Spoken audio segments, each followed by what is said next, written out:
নমস্কার বন্ধুরা, আর কুকে সকলকে ওয়েলকাম। আজ আমি একটি নতুন রেসিপি নিয়ে আপনাদের সামনে চলে এসেছি। আজ আমি আপনাদেরকে তৈরি করে দেখাবো পাতলা আলু পটলের ঝোল।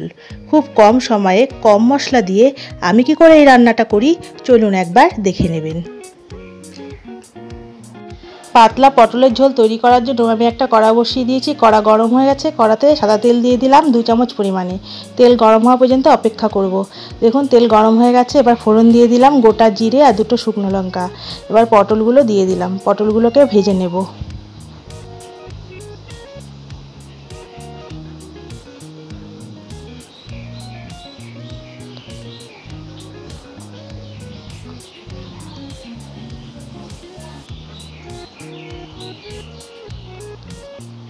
দেখুন পটলগুলোকে ভেজে নিয়েছি। এবার আলুগুলো দিয়ে দিলাম পটলের মধ্যে। আলুগুলোকেও পটলের সঙ্গে ভেজে নেব। আলু আর পটল ভেজে নিয়েছি। এবার দিয়ে দেব 1 চামচ লবণ, দিয়ে দেব 1 চামচ হলুদ গুঁড়ো।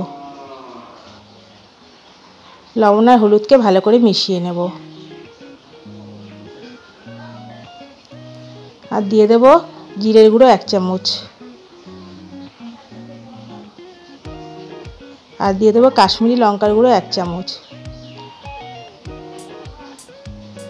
এই মশলাগুলিকে মিশিয়ে নিলাম আলু পটলের সঙ্গে।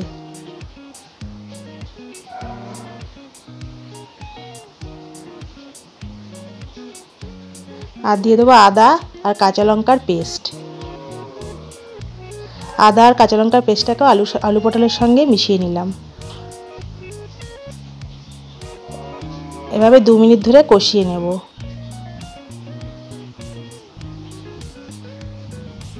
সামান্য জল দিয়ে দিলাম।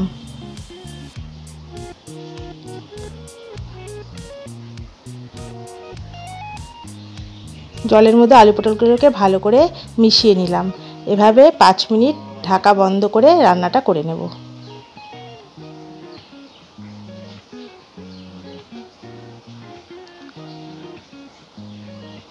5 মিনিট পর ফিরে এলাম। দেখুন ঝোল অনেকটাই টেনে গেছে, গামাখা গামাখা ঝোল রয়েছে। এবার এর মধ্যে 1/2 চামচ চিনি দিয়ে দেব।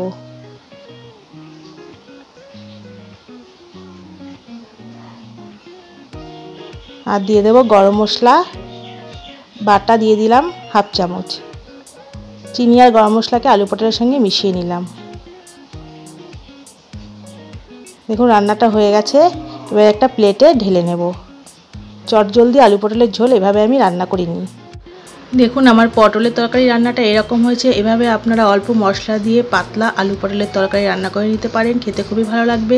যদি ভিডিওটি ভালো লেগে থাকে তাহলে লাইক, কমেন্ট, শেয়ার, সাবস্ক্রাইব করবেন। সবাই ভালো থাকবেন, সুস্থ থাকবেন এবং আমার পাশে থাকবেন।